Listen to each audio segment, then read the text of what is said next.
We see the cry of the farmers have reached the ears of our government. And as Equity Bank, we feel the lessons that we learned over the last 7 years in rolling out Kilimo Biashara will make this project much more successful. On behalf of the European Union, IFAD, and all the other partners that we have teamed up together, we want to register our appreciation for being given an opportunity to serve our people.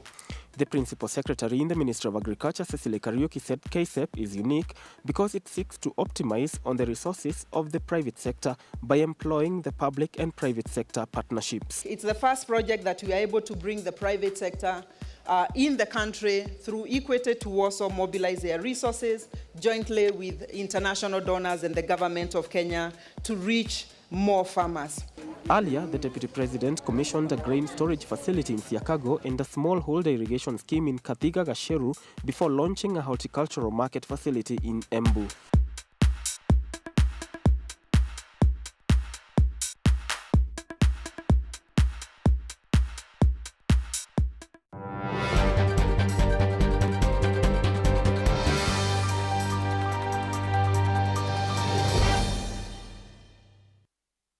Welcome back. You're watching Road to Success, the key to your next level in business. Have you ever considered introducing a new product or a service into the country? And have you ever wondered how that will work for you? To discuss this and much more is Chris Odongo of Wild International. Karibu sana. Asante sana, Catherine. Nice to see you. Same here. Very happy to see you. Chris, to introduce a new product or a new service, like what from our guests earlier on, Peter and Phyllis Tolle, they have a very interesting concept, very new in the country. What should they consider? You see, the thing about introducing a new product is that it's not really new, It's new to the people within that geographical location, but it may not be new.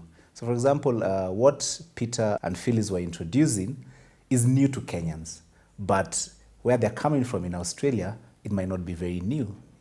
And you heard them say about the fact that when they're talking to their clients who are based in Australia, they understand the product very quickly and they buy and they grab it. They grab it and run with it. But Kenyans are not familiar with that concept.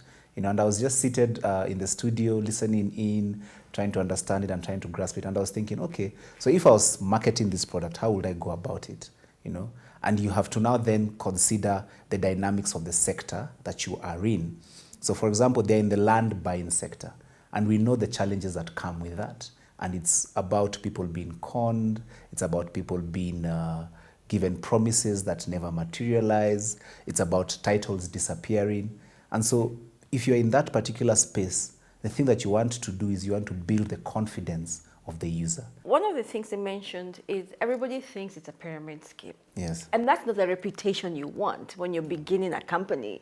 How do you delink yourself from such bad history? Unfortunately, the country has had a bad history with those kind of things, and the concept that they're introducing is new, and it sounds too good to be true.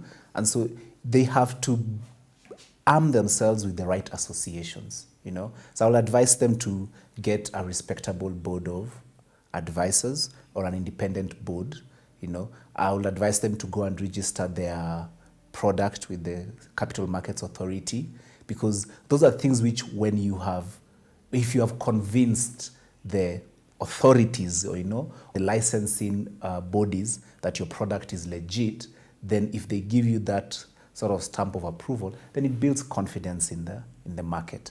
I would advise them to partner with reputable financial institutions, maybe to partner with a bank that has a good reputation.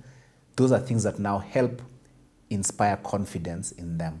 I will also advise them to even go and get endorsements, from leading business people, people who can come and say, I have done my transaction with this particular company. I am confident in what they're doing, and it's not a pyramid scheme. Those are things that now build confidence. One of the things they did is they started from Australia coming this way.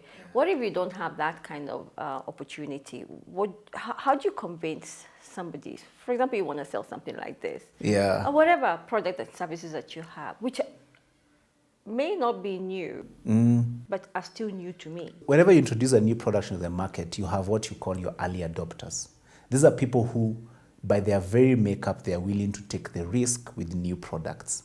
Yeah? And you want to identify these early adopters. And how do you do that? Strictly speaking, whenever you bring in a new business, you go into your immediate networks. And those are the people who they're going to buy from you because they know you. You know, they're going to say, I know Catherine, I know where Catherine lives. If she's offering me this product, if anything goes wrong, I can always find her. Get her. I can get her, you know. So those are your early adopters. They come to you on the basis of relationship. And now you wish and you hope that your product is good enough, because your early adopters, when they like it and when they like it and they enjoy it, they're going to tell others about it. And when they tell others about it, then they become your ambassadors. Yeah? And as they become your ambassadors, you add on the other pillars that now include understanding the users, getting to know how they walk the journey of buying your product, bringing in brand ambassadors, bringing in board of advisors who can then now endorse or support your product, bringing in partners who enable you to attain the credibility that you need with your service. And you could also actually try advertising, because you can go out there and tell people about your products and services. And by repeating it and telling it to them and explaining it more and more, then they begin to understand what it is that you're talking about. So in your opinion, would you advise somebody to introduce new services and products into the market? I will advise somebody to introduce new products and services, because that's the only way you get into business. If you get into a business that everyone is already in, chances are you're not going to make it, because all the customers are taken. But if you get into a business that no one else is in, then you have all the customers waiting for you. So you gotta try. And that's where entrepreneurs thrive. They thrive in introducing new products and services into the market. Thank you so much, Chris. It's true. We always must come up with something to solve an issue that's affecting us one way or the other. And that's how entrepreneurship comes in. Yes. Thank you for your time. Thank you very much, Catherine. Thank you for watching Road to Success, the key to your next level in business, where our goal is to see you succeed. Have a blessed week.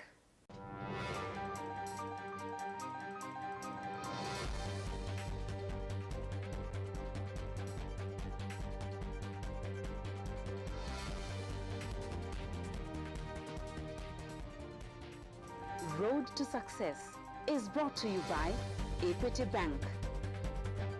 Equity Bank, your listening caring partner.